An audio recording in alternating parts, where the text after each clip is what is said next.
All right, today, September 21st, is the International Day of Peace. And this was first observed in 1982 and later endorsed by the United Nations as a day to reduce violence across the globe, but also included promoting peace at all levels, including personal peace and forgiveness of others. Accordingly, we are very honored to have Jo Barry at BYU.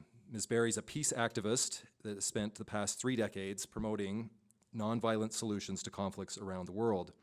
After her father was killed by an IRA bombing in 1984, rather than pursuing revenge and anger, she chose to seek understanding and peace. She's the founder of Building Bridges for Peace, a nonprofit organization that promotes peace and conflict resolution throughout the world.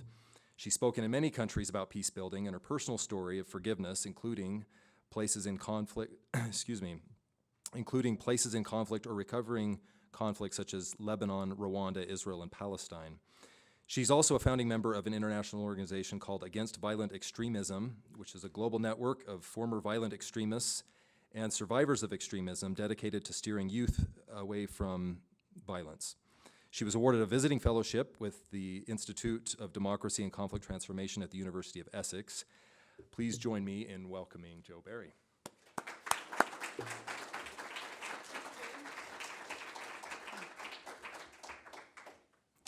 Thank you, Ben. Thank you, and it's such an honor and privilege to be with you all today. And today being International Peace Day, I've turned down like 4 invitations back home in the UK where people want me to speak. And I was so happy that I could say I'm in the most important place for the day today.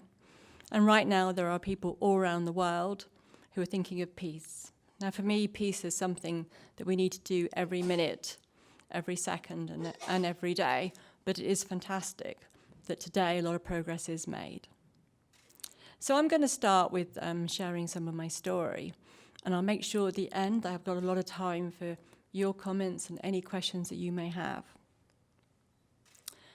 So 31 years ago, which is feels like a really long time now, but I still remember the day as if it was today, I woke up to the news on October the 12th, 1984, that a bomb had gone off at the Conservative Party conference. They were the government in the UK at the time. And my father was a Conservative MP, and I knew that he was staying in the Grand Hotel in Brighton. And as soon as I heard a bomb had gone off, I thought there was a chance that my dad was dead, but I had to wait about 8 hours. And during those 8 hours, I found that my stepmother was alive, but I had to wait till about 4 in the afternoon with the news that he was dead. Now, I didn't just lose my father in that bomb, who I was really close to, who I adored, but I lost the part of me that felt like I was a free spirit. I was about to fly to Africa. I felt like I was in a world where everyone was in peace, and that changed because suddenly I had an enemy. The IRA, within 2 days, said they were responsible. They came from Northern Ireland. And I felt that I was part of that conflict in Northern Ireland. Now, I lived in England, and I grew up with bombs going off as a teenager, but I felt very detached to it. It didn't feel like it was my conflict. But from that day, it was my conflict. So within 2 days, I went somewhere in London, which meant a lot to me, a place called St. James's Church in Piccadilly. And I made a commitment, I made an intention of bringing something positive out of that trauma, and to even understand those who killed my father. And so a journey started. It was a journey where I didn't know where to go to get the answers. I didn't know anyone who'd even understand this journey. But I trusted that life was going to bring me the experiences. And within 2 months, I ended up sharing a taxi with a random stranger late at night. And I could tell from his accent that he was from Northern Ireland. So I said to him, "My father's just been killed by the IRA." And he said, "My brother was in the IRA, and my brother was killed last year by a British soldier. So we should have been enemies. We came from different sides." And yet, that conversation in the taxi was about building a world where peace was, where no one went to kill anybody. And I remember leaving that taxi and thinking, this is one way I can bring something positive out of the bomb. I can build a bridge across the divide. And so that seed stayed with me. And I went to Northern Ireland in 85 and 86, and at that time, there were British tanks everywhere. Couldn't even go to a shop without my bag being searched. There were bomb scares. I went to places where my accent as an English person was seen as a risk. But I met people who took me into their homes, Catholic families, who shared with me what it was like to live there with the British Army on the streets. I met people in hiding. I met someone high up in Sinn Féin, which is the political wing of the IRA. And we had to meet in secret. He couldn't be seen to be meeting me at that time because we were the enemies of each other. But I remember spending a whole day with him, and he shared with me that he was really sorry my father had been killed and shared the reasons why he supported the IRA. And I remember seeing him and thinking, you support the violence that killed my father, and yet I can see you're a compassionate person. And so I was beginning to understand the other. But back in 86, I hadn't addressed any of the emotions. In fact, I'd buried quite a lot of them, and I couldn't do that work anymore, and I went back to England and ended up getting married and having 3 beautiful daughters. And everything changed for me in 99. We had the Good Friday Peace Agreement. And the Good Friday Peace Agreement meant that all the political prisoners, that's what they were called, the ex-combatants of all sides, were released from prison. And I remember turning on the TV one day to watch the news. And there I saw the one person who'd been held responsible for the Brighton bomb, Patrick McGee. And he was leaving the prison. And the world's press were there because he was seen as one of the most sort of evil terrorists of the time. And I remember looking at his face and trying to scrutinize it, thinking, what's he feeling? What's he thinking? Does he have any remorse? And then I felt quite angry. I thought, it's okay for him. He's free now. But my dad can never come back. And then I thought, but this is for peace. This is so less people go through what I've gone through. So I welcome it. And that was the beginning of me wanting to meet him. Actually, I'd had the idea to meet him back in 85. But while he was in prison, that wasn't possible. But during that year, it grew and grew. I can really meet him now. And the year 2000, I met people who knew him. And every time I met people in Northern Ireland, I would say, can you arrange for me to meet Patrick McGee? And 3 times I heard back, he doesn't want to meet you. I remember feeling quite disappointed, but also trusting that maybe it was the wrong time. And then one day in November 2000, I got a phone call from my dear friend Anne Gallagher in Dublin. I've arranged for Patrick McGee to be in my house this evening. Can you be there? And my first thought was, I'm not in the mood. I'm not feeling inspired. I'm just thinking about my young daughters who I was going to leave for the weekend. And then I thought, what would it feel like for it to be right? It's such a huge thing. And I trusted. I trusted it was the right day. So off I went from North Wales, had to get a ferry. I'm sitting in the ferry, overwhelmed. Nobody knew I was going. Scared. I didn't know, after all those years of wanting to not blame him, how would I feel? And then I thought, how is he going to feel? Like, I've met people who know him, I've heard about him, I've been preparing for this day for a long time. But he doesn't know who I am. And there I am, sitting in my friend's kitchen. It's just a family house. And there's a knock on the door, and in he walks. And I got up and I shook his hand and said, thank you for coming. And he said, no, thank you for inviting me. He had a very soft voice. And he looked at me and I said, I really appreciate you changing your mind and now saying you would meet me. And he said, I've always said yes. I've heard a few times that you want to meet me, and I've always said I would. So we started talking about how his yeses got translated into noes. I still don't know, but it kind of broke the ice. and went into our own room. There was no one else there, just the two of us. And as you can imagine, it was very intense. I remember looking at him and thinking, "You've killed my father, and you're here. And I can see you have sensitivity and you're someone who cares." And he started off by sharing with me his political justification of why he joined the IRA. Now, I'd met other men and women who'd been in the IRA, and I was quite familiar with the rhetoric and the reasons why people join the IRA.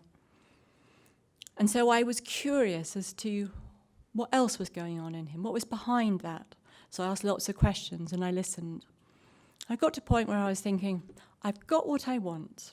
I can see that he has a story, he has his humanity, and he's someone who's caring, and he's a deep thinker. But I won't come back for a second visit because he is justifying killing my father. And in that moment I thought that. He stopped talking and he looked at me and he rubbed his eye and he said, "I don't know anymore who I am. Can I hear your anger and your rage? And what can I do to help you?" And in that moment I knew that he'd taken off a political hat and he'd opened up and become vulnerable. And what had just been about my need now became his need. And he would later say that he was disarmed at that moment by the fact that I gave him empathy. And if I'd gone in there raging and arguing and saying I'm right, he's wrong, he would have stayed in a very safe place of righteousness. And that moment when he changed, it was quite a scary moment for me because this was more than I'd bargained for.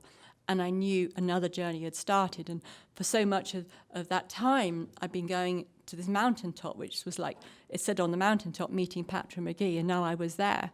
And then there was another mountaintop to climb. And after about another hour of a very different type of communication, he was open. We were like looking at the same thing. I couldn't sustain it anymore. I had too many parts of me that were thinking other things, and I just knew that I couldn't be present to him anymore. So I thanked him for coming, and he said, "I'm really sorry I killed your dad." And I said to him, "I'm really glad it's you." And he didn't know what that meant, and I'm not sure I knew at the time, but at our next meeting I said it's because of his preparedness to open up. And all these years later, I still feel that. So I went back home and felt very disoriented, like I'd broken this taboo. There was no one I could talk to, none of my family knew. And in those days, I didn't know anyone else who'd been through this kind of experience. And the only thing I wanted to do was go back for a second meeting. It felt unfinished, incomplete. So I was back 3 weeks later. And this time, someone came to video just a short part of our conversation, not for public purposes, purely for reconciliation purposes. And that morning before I left, I'd gone to tell my middle daughter, who was 7 at the time, and I said to her that I was going to meet Patrick McGee, and she already knew that I'd met him, and she said, "Can you wait? I want to pack my bag, I'm coming with you." And I said, "Well, how about I take anything you want to say to him?" And she said, "Yeah, I have a message for him." So I promised I'd take the message and look after it really well and communicate it. And she said, "Would you tell him that was a very bad thing he did to kill my granddad, Tony?" So with the camera going, I shared with Patrick McGee that message from my daughter, and he was visibly touched and still talks about that moment, that a message from my daughter broke down some more of the barriers. And it began to be clear to me and that Patrick was now being aware that he'd lost some of his humanity by choosing to take up violence. And that when he planted that bomb, he wasn't seeing any human beings there.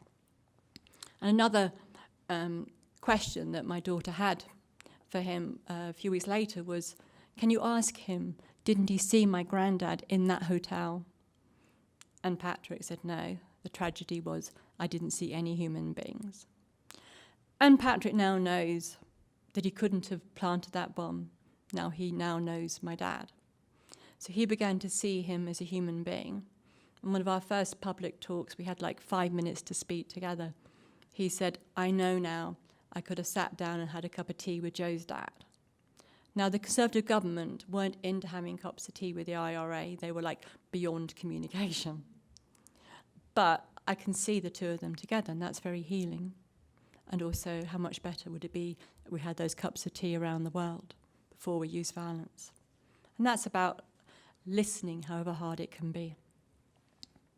And the third question my daughter had was,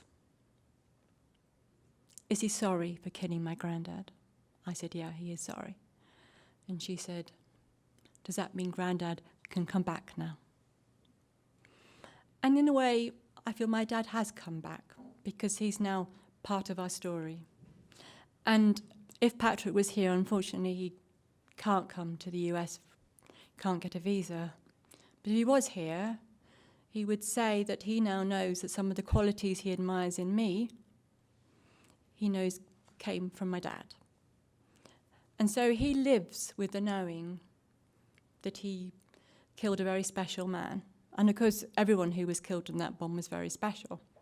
But it's my dad is the one who he's got to know. And from my point of view, some of my humanity was lost when that bomb went off, and I wanted to restore that. And it has been restored, because now I see Pat as a friend. I care about him. It's not always easy. It can be a challenging relationship. But we have a lot of shared experience together. From going public in 2001, which was another one of those very scary steps. I'm very much into feel the fear and do it anyway. But I also had to chat with my family. It was a big thing to do. Was I making it more difficult for people there? Was I going to regret it? Am I betraying my father? All these questions came into my mind. But I decided that there's only one kind of betrayal, and that is the betrayal of my heart that sees the humanity in every single person in the world, that holds the whole world as my brothers and sisters. And so I went ahead, and after the first meeting, after the first TV program, we got asked to speak in different places. And so through word of mouth, we got more and more invitations. And each time we spoke together, we didn't plan it. We would just speak what was ever going on in us. And so it changes all the time. And the last time we spoke together would have been July in a school in London. And it's a very difficult part of London. There's a lot of issues there of violent extremism, of gangs. And the audience, young people, younger than you, completely engaged. And a new conversation started afterwards. And that's what I appreciate about it when we speak together, is that new conversation can start. So when people see us at the beginning, they might see Patrick as the perpetrator and me as the victim. But neither of us are just those roles. And when people ask me, do I forgive him? I find that quite a hard question. Because if I'm truly seeing Patrick's humanity and empathizing, then it's not about forgiveness. And I now know that if I'd lived Pat's life and gone through everything he'd gone through, would I make the same choices as he made? I don't know. I've had that experience with the other people involved in the struggle, like the lawless paramilitary, and also the British soldiers, because a lot of them went out there when they were 7 to 18, and it was very, very hard for them, and I've heard their stories. And I come to the conclusion that I could be all their mothers, I could be all their sisters. And that when I really hear someone's story, there's only that knowing that I can empathize with them.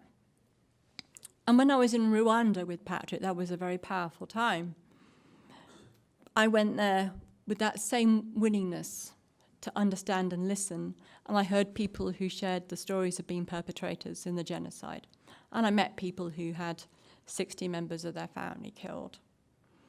And I wanted to empathize with both. And so what would have been at the beginning, I was just holding the conflict in Northern Ireland, has now moved into wanting to hold the world in my heart, and see the humanity in everyone. Now, of course, that's a daily choice, and it's not something that I feel like I've achieved. Someone said recently in one of my talks, "How amazing, Joe, you've achieved inner peace." And I quickly said, no, this is an absolute daily choice, and there's nothing like I was recently really triggered by my youngest daughter with her first boyfriend who upset her one day, and did I want to blame?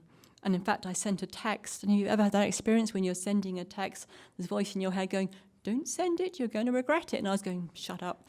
I sent this text, and my aim was to hurt. My aim was to shame. And of course, as soon as I sent it, I felt really bad inside. And my daughter went, "Maybe not the best thing, Mum." And so when her boyfriend arrived at the house, having got my text, first thing I said to him was, "I'm really sorry I sent that text. It's actually about my issues, and I really want to say I'm sorry and make up for it." And he didn't come from a family where emotions was talked about, so he was quite surprised. But I really wanted to tell him and repair any damage.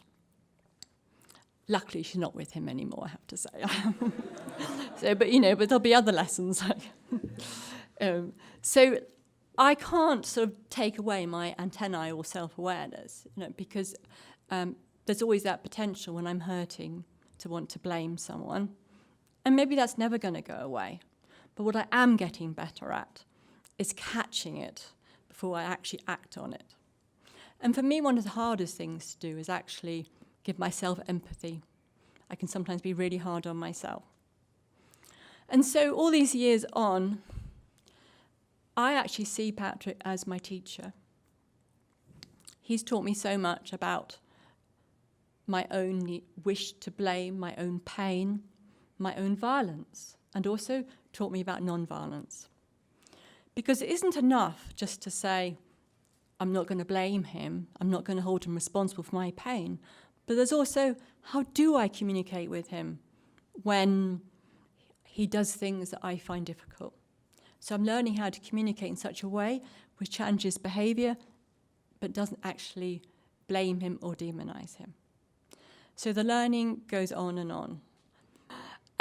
So he might want to stop doing this for many, many reasons, because the truth is, it's harder for him now than I believe it is for me.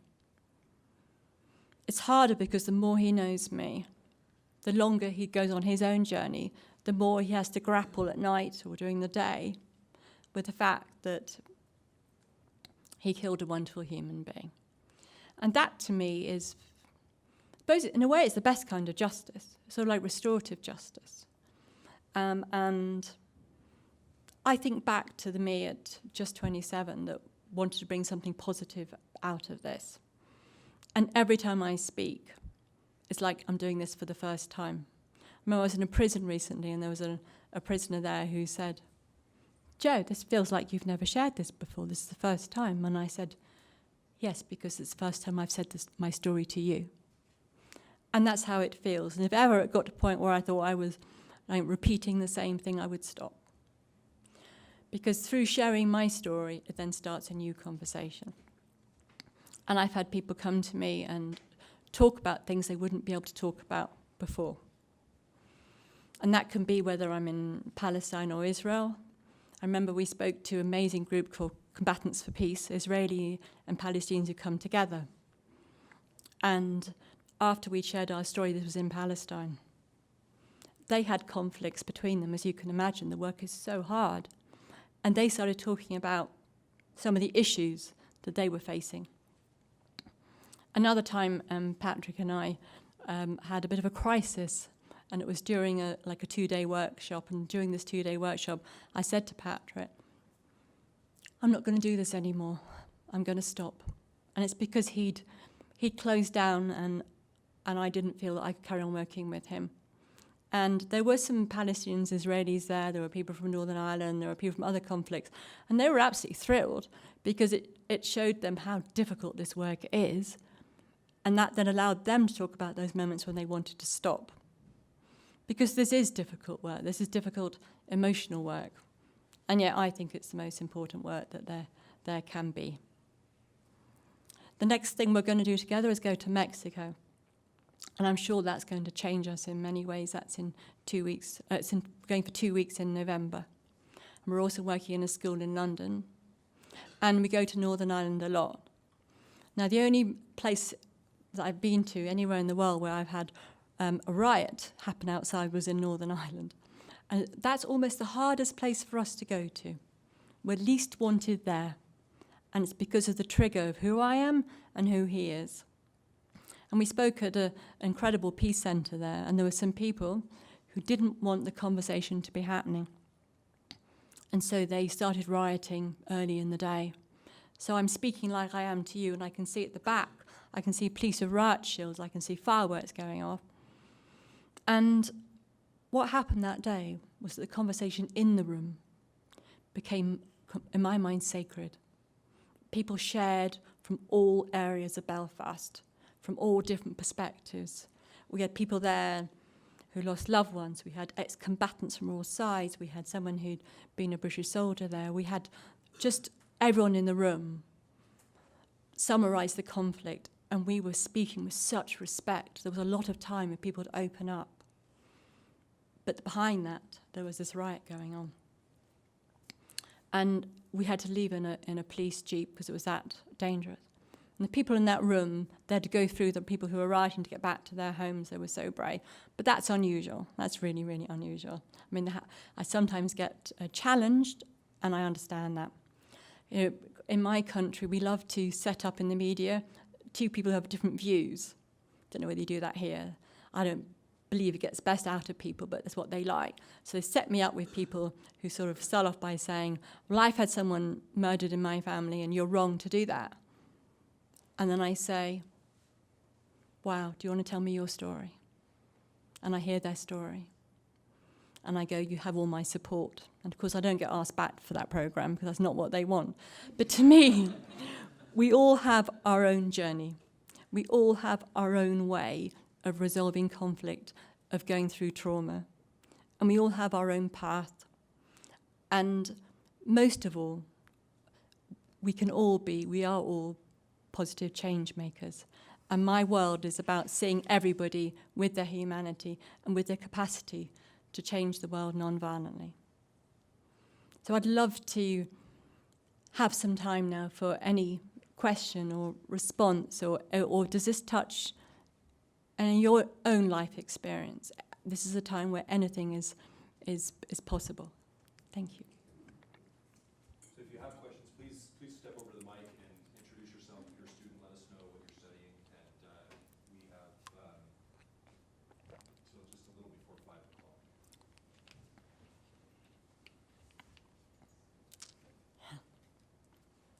So I'm not a student, I don't want to take anybody else's time. Joe, that was great. So I have two questions. First of all, I would think of Patrick as a rational actor in that after the events, when he had time to think and contemplate, he recognized the wrongness, at least morally and criminally, of what he did. How would you relate your own personal experiences to an irrational actor, many of whom are out there in the world, who will never be convinced that doing such activities are wrong? How would you face that kind of situation? And then kind of a more global question. In your travels, you've come in contact with Gacaca and Truth and Reconciliation Commissions and things like that. What do you see as their benefit, and do you maybe have an approach to more global overcoming of these kind of problems that you think is the best? Just two small questions there, then. Okay. So, well, first I have to say that Patrick still believes that they had no other choice than violence. So he hasn't got to a point where he says it was wrong. He's quite fluid about that now. He's always rethinking what else could they have done. And he's someone who I would say is very intellectual. He's a real thinker. So he's still thinking that through. He's not reached a solution. And sometimes that can be hard for me to hear. But I also understand it. He has to come to that realization himself, and maybe he never will.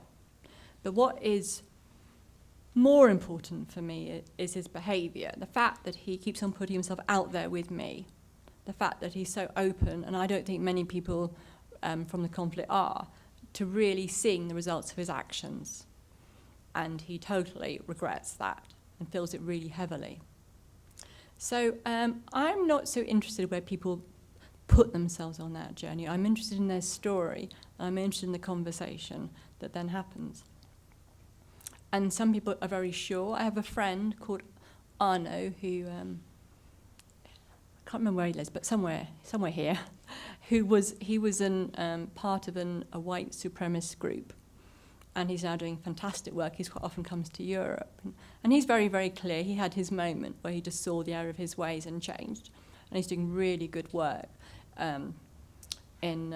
just in terms of his dialogue, his work with young people. He's brilliant. So for him, it was like that. You know, for other people, it's not so clear-cut. But I'm more interested in what people are doing in their daily lives than what position they give themselves. So I don't have any problem. The only stipulation I would have, I wouldn't be at risk of being killed myself. You know, so if Patrick still believed in violence at that time, I wouldn't have met him. I mean, quite simply. You know, if he saw me still as the enemy, he still saw violence as strategy. But he was committed to the peace process, and that's all I needed.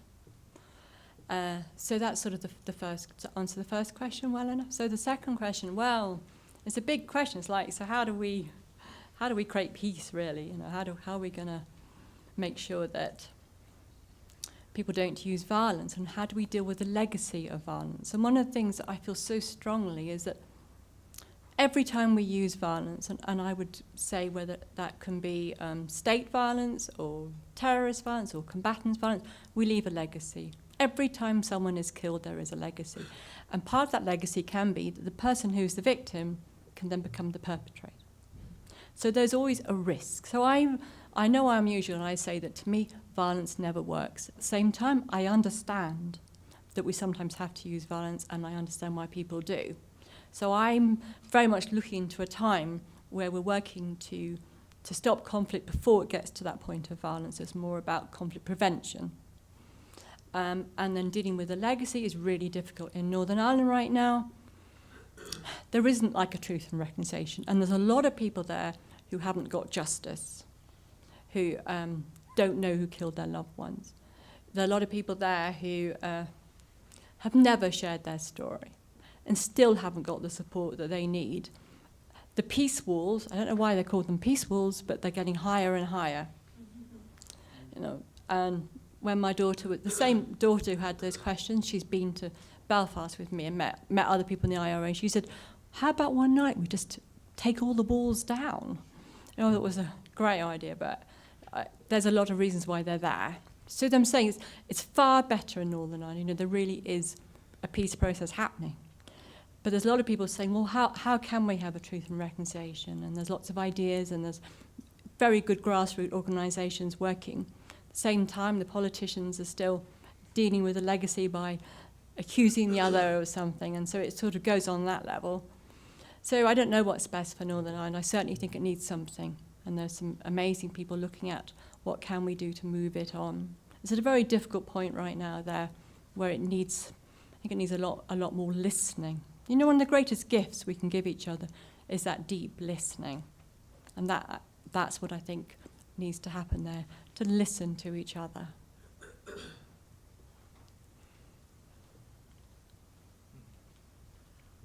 John Collier, European Studies major.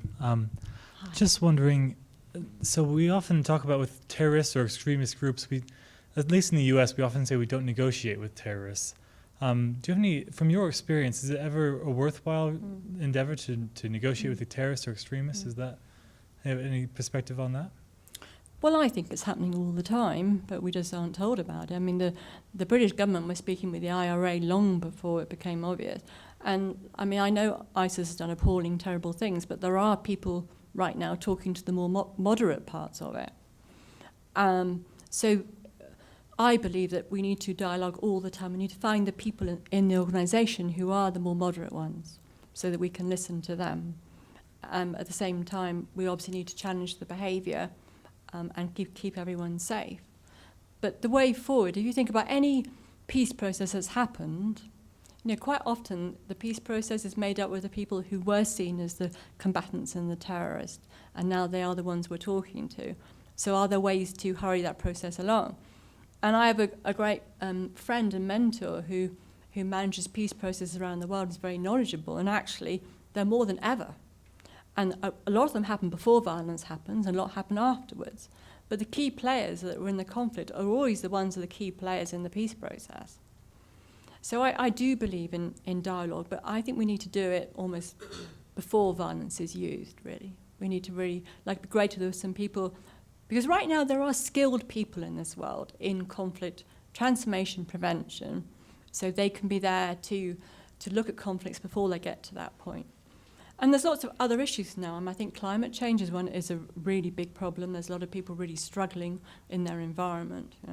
There's also the money that's made from arms. I mean, I know the money that the arms that are used in Syria come from the UK. We make money out of war. So there's a lot of issues around it. But I think as soon as we say this group are beyond communication, we're demonizing them, then it's going to increase the problem.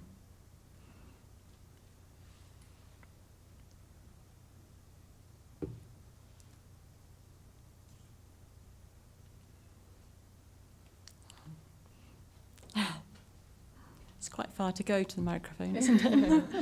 I'm Louisa Paulson. I'm an international relations major.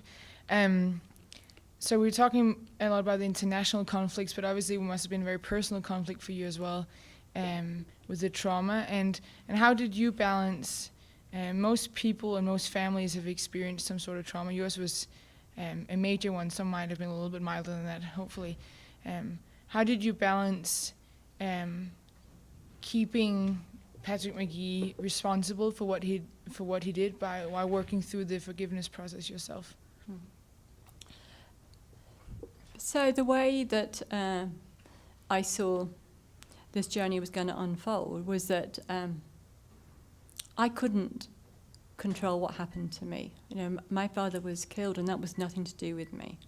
But I had absolute control about how I responded to the bomb. And so I saw that was about taking responsibility for my emotions. Now, I actually just suppressed them all. It was only in '99 that I began to be aware that there were all these emotions suppressed.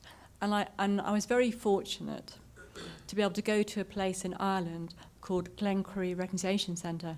And it was a programme for people who'd been bereaved or injured from the Troubles. And people from England were invited. And I remember walking into this room, and there were people there who'd lost sons who'd been soldiers. There were people there in bombs. There were people who'd lost loved ones. And for the first time, and this is 2000, so 16 years afterwards, first time thinking, this is safe for me to open up. I can share here. No one's going to say to me, oh, haven't you let go yet, or anything else. And that safety was really important. And we had a process of storytelling. And it was the first time anyone listened to my story in such a way they didn't try to fix it. They didn't try to give me therapy. It was just purely listening. And I remember during those early weekends, there was time when I raged, I cried, but it was a way of releasing my emotions. And I also laughed a lot. It was a way of connecting with other people, and it was a very powerful time. And I've always said that anger in itself, I think, is great. It's an energy in order to change, to empower myself. But there are times when I felt so angry that I wanted to hurt another person. And at those times, I found ways to express it in such a way that no one is hurt. And one of the ways I found, and everybody has their own way, would be that I would play the piano, improvise music. Another way would be I used to live in North Wales where there was a long beach, and I'd go there at night and just throw stones into the sea, and just the sound and doing that. And so I found ways to physically express it, maybe by dancing or whatever. And also beating cushions. I remember once one of my daughters said to me when I was feeling angry and blaming my daughters, I remember one of them saying, Mum, I thought we were a non-blame house. Do you need a cushion? So, so that was like part of how I parented as well, was like trying to express anger in a different way, in a more creative way. I would write things down. And also sometimes the anger needed to be communicated, and I have shared my anger with Patrick. I have at times, but in such a way that I've taken responsibility for it. and he's been able to hear it. There are times when I can remember when I've said something to him about what I'm feeling, and he's really heard it and listened to it. And the other thing is, for me, it's really important, is the story I tell myself in my head, because I can tell myself a story about, which is, so when I was quite young, my father was killed, and then I had some secondary trauma, which I won't go into it now, which led to an unhappy marriage, and this happened.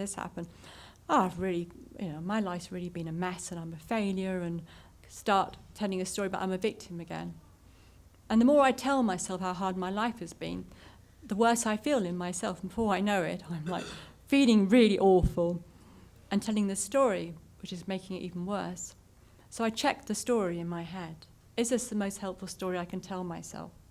And so I change it. And that's what I've been learning myself over the years. So it's partly working with my emotions and partly working with the story I tell myself in my head. So I can say, I'm transforming the trauma of losing my dad. And this journey is about steps. And sometimes it's about baby steps. They're that tiny. And sometimes it's about saying to myself, what do I need right now? Which is such a great question. And it may be, I need to speak to a friend. And maybe I need to ask for a hug. And maybe I need to go for a walk in nature. And so it's checking all the time. What do I need? And then honoring that.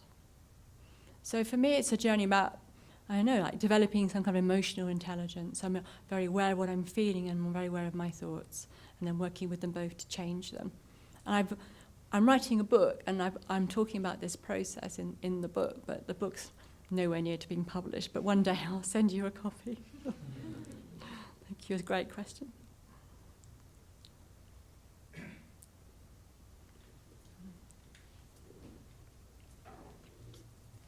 Hello, I'm Neil Millman. I'm a cultural geographer, and I have a nonprofit organization I created devoted to helping street kids or displaced kids, migrants, things.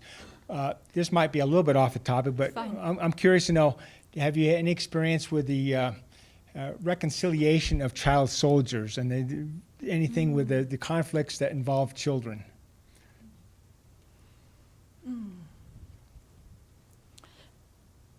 It's an area that I haven't had direct work with. I've met someone who was a child soldier who's now on his own healing journey. And it breaks my heart that we have child soldiers and it's still going on around this world. But no, I haven't got much experience. So, and thank you for the work that you're doing. It's amazing.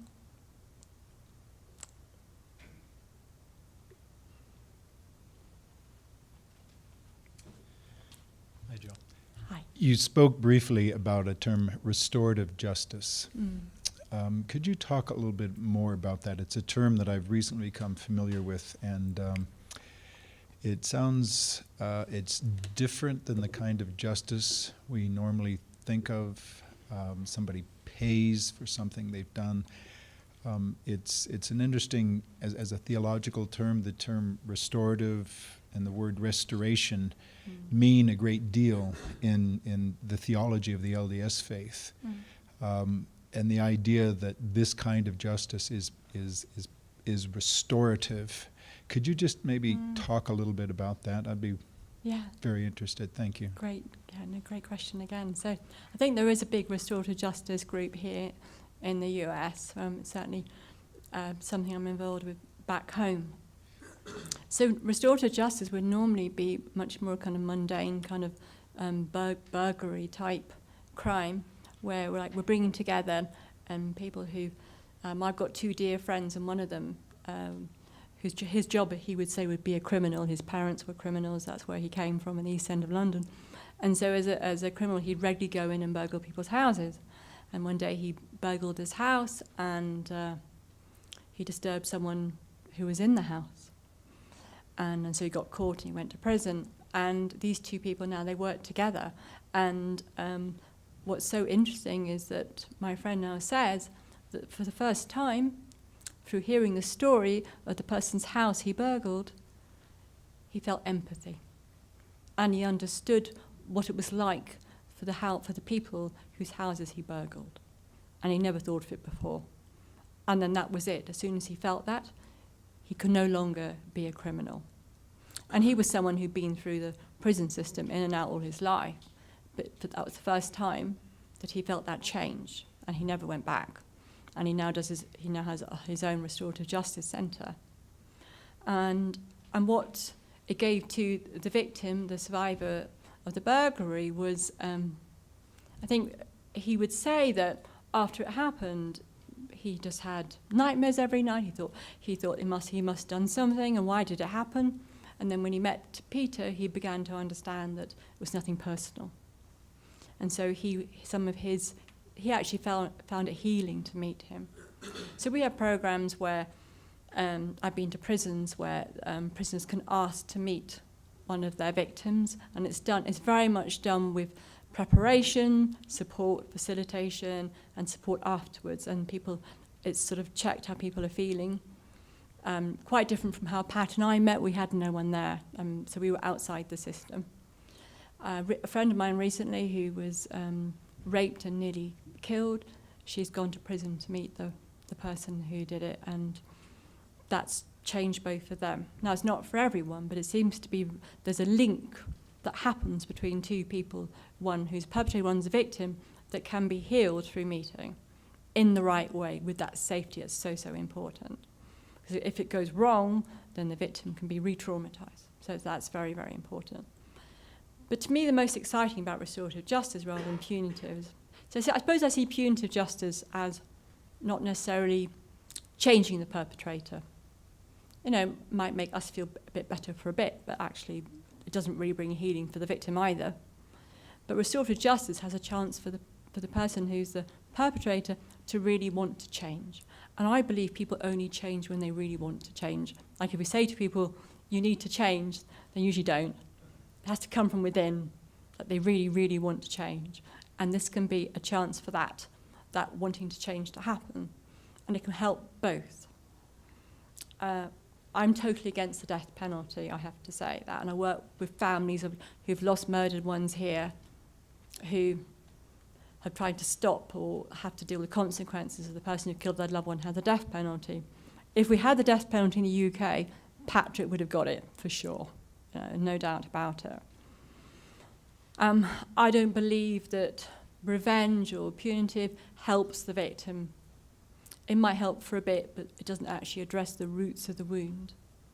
And of course, you all have our own ways, and there are other people who were injured or lost loved ones from the same bomb that killed my father, who don't feel like I feel, who believe Pat should still be in prison, who believe he should be in hell, who still have that wish for him to be punished. And I understand that. I do understand that. But I believe this restorative justice route actually restores something that can be healed. Patrick's doing so much good in the world now, and we would be robbed of that. We have time for one more question. Yes, do you want to come? My name is Stephanie Maines, and I study music here. But my question is actually about your thought process and your subsequent actions after you visited the church in Piccadilly. I'm wondering, why do you think you chose peace as opposed to revenge or anger, and how were you able to accomplish that for yourself? Because I think you achieved something that we all want, but most of us fail at. Oh, thank you.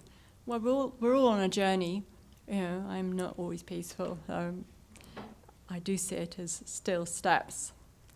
And I think I had to go back perhaps to the person who I was before the bomb went off. And I just come back from living in the Himalayas for 2 years, where I'd been meditating. And I was actually very interested in nonviolence. I was living with the Tibetan people, who to me are absolute examples of nonviolence.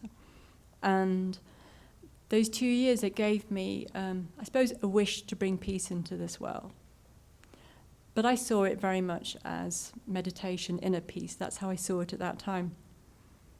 And when the bomb went off, I no longer believed in inner peace. It went away because I saw people don't change by me just meditating. It's going to need more.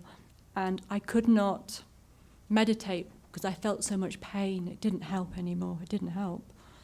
And so it was many years before I went back to meditating, which I do now. And But I saw that if I'd gone that route of revenge, and I saw it as a choice, but if I had gone that route of revenge, I would have lost the person I was. And so I would have lost my father and lost myself. And so that's why I made that commitment. And it was a chance to find a new me that could feel the effects of that bomb in my life and bring something positive out of it. And I'm talking about baby steps, and sometimes it wasn't even a step. I did a wonderful cul-de-sac all the way around and backwards, and, you know, because I don't see it as a straight journey. It's like, well, anyway, mine isn't. I go, you know, for many years I completely closed down. I just absolutely closed down, and I couldn't talk about it. So it's been a complex, difficult journey where now I'm in a really good place. I have fantastic support. Hasn't always been like that. But there's something in me, however hard it is, there's always a voice of, you know, what can I do right now? What do I need? And at times when I really wanted to give up, the most amazing people have arrived in my life to say, I believe in you. I mean, I just miraculous. So I perhaps don't have so much understanding about how it all works as some of you do. I'm very vague about how everything works in this world. But I sense that I have some support on another level with this, and that also helps me too. Is that it? Okay. Well, thank you so much for having me here and your listening and your great questions. Thank you.